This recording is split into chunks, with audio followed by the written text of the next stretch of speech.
이탈한 주민의 강제 송환 조치가 있었는데 이런 문제를 저희 국회에서 이렇게 여야 간에 공방하는 것은 의미가 있다고 생각합니다. 왜냐하면 사실 이게 쉬운 일이 아니고 입법의 불비 영역이 있다고 생각합니다. 그렇죠, 장관님? 그렇습니다. 이게 그럴 수밖에 없는 게 북한이라는 존재가 어쩔 때는 국제법상으로는 유엔 회원국으로서 국가 대 국가로 다뤄야 될 때가 있고 또 우리 내부적으로는 사실 우리 헌법 제3조에 의하더라도 또 국가로 인정하지 않는 반국가 단체로 규정한 면이 있고 또 같은 우리 법내에도 남북 교류 협력에 관한 법률에 따르면 교류 협력의 대상이고 또 우리 헌법은 평화 통일을 지향하고 있기 때문에 또 북한은 우리의 통합의 대상, 평화 통일의 대상입니다. 한쪽은 적이라고 규정해 놓고 한쪽은 평화 통일 대상이라고 되어 있고 이중적 존재 의미가 있기 때문에 어떻게 이를 지혜롭게 통합해 가야 될 것인가 여러 가지 법적인 충돌이 발생할 수 있다고 생각합니다. 그런 면에서 이 과정을 철저히 복귀하고 여기서 입법적으로 불비한 점은 뭐고 그래서 통일부에서도 이거 법률 이게 제정이나 기존 법률의 개정의 필요성들을 검토해 용역을 주든지 해가지고 새롭게 법 개정안을 한번 제출할 필요가 있지 않겠습니까, 장관님? 네, 그렇습니다.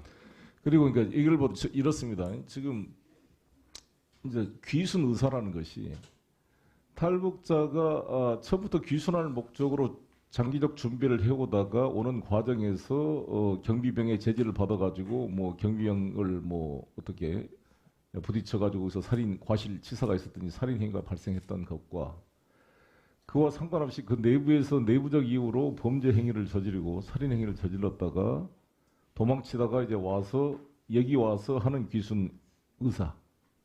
그러면 그때 귀순 의사라는 개념을 그 시작점과 종점 신뢰할 수 없는 귀순 의사라고 판단하는데 어떻게 규정하고 있는 겁니까? 대체로 탈출하기 대부분의 직전에 탈출하기 전 최초의 동기가 귀순 의사였느냐? 대부분의 기수는 기수를 할 목적으로 그렇죠. 준비 과정을 거칩니다. 그렇습니다. 즉흥적으로 이루어지는 경우는 거의 없습니다.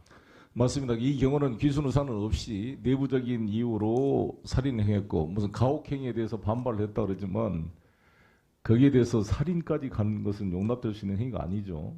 그렇습니다. 그러니까 우리가 지금 범죄인 인도 협약이 나와 있습니다만 범죄인 인도 협약에 따르면 물론 이건 국가 대 국가의 관계입니다만 모든 범죄가 다 인도되는 게 아니라 아까 천은배 의원님 말씀한 대로 법관의 판단을 거쳐야 될 텐데 쌍가벌성이라는 게 있습니다.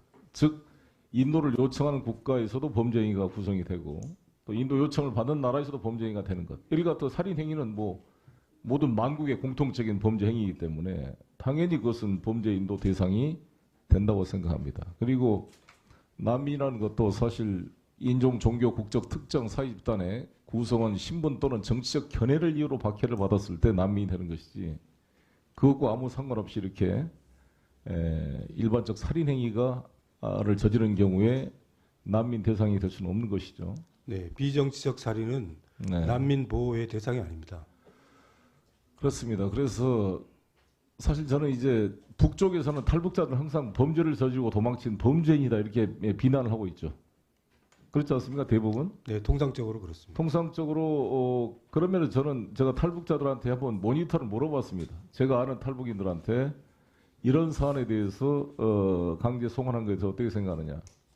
뭐 다는 제가 의견을 알 수 없겠습니다만 그 정도 16명을 살해한 행위라고 한다면 송환되는 게 맞다라는 분들이 대부분의 저한테는 답변을 주셨는데 만약 이런 사람을 우리가 수용하게 되면 북이 탈북자 33,000명 전체를 북에서 범죄를 저지르고 도망간 사람이라고 매도하는 빌미가 될 위험성도 있다고 보지 않습니까? 그렇죠? 네, 저희들이 일반적인 탈북민들의 인식이 악화되는 것에 대해서 그렇죠. 우려가 큽니다. 오히려 지금 우리 대한민국에 와서 정착하고 있는 33,000명의 탈북인들의 명예를 지켜주고 그들의 어떤 정치적인 어떤 동기를 지켜주는 의미도 있다고 생각하지 않습니까? 네, 그렇습니다. 이제 그럼에도 불구하고 우리 의원님들이 지적하는 것에 대해서는 저는 좀 고려할 필요가 있다고 보는데 왜 이거를 청와대 안보실에서 결정을 해야 되는가? 안보실이 나름대로 의견을 제시할 수가 있고 서로 합동 신문을 하고 이렇게 공유할 수는 있겠지만 이 행정처분청은 통일부 장관이 돼야 되는 게 아닌가요? 이게 그 삼척 목선 사건을 겪으면서 네. 이게 국방부와 관련된 일, 그거는 이제 초기에 군사 작전, 예. 또 합동신문이나 전반적에 대해서는 국정원이 또 담당하고 있고, 예. 대북 조치에 대해서는 통일부가 담당하고 예. 있습니다. 예. 그렇기 때문에 국정원, 국방부, 통일부 이것을 통합 관리할 수 있는 컨트롤 타워를 안보실로 정한 겁니다. 그럼 안보실이 그래서 뭐 행정 그런 처분에 뭐 독립적 행정청이 된다 이겁니까? 법률상으로? 일단은 국가 위기관리 기본 지침으로 법률상은 우리 대통령을 보좌하는 기구인데 안보실이 독자적인 통일부처럼 독자적인 행정관청으로서 행정행위를 할 수 있다는 거예요? 제가 그 아니, 부분은 법률적으로 검토를 해보세요. 그러니까 아니 이것은 우리가 논란이 있어요. 이게 모든 행정청이 우리가 비서실이라는 것은 헌법적 기구는 아닙니다. 우리 국무회의가 헌법적 기구 아닙니까? 왜 장관과 비서실을 구분한 겁니까? 국정은 국무회의 중심으로 가야 되고 국무위원 중심으로 국정이 운영돼야지. 비서실은 말 그대로 그거를 보좌하는 기능이 돼야지. 비서실이 장관보다 앞서 나서게 되면 그건 나중에 문제가 됐을 때 대통령에 대한 부담으로 가는 것입니다.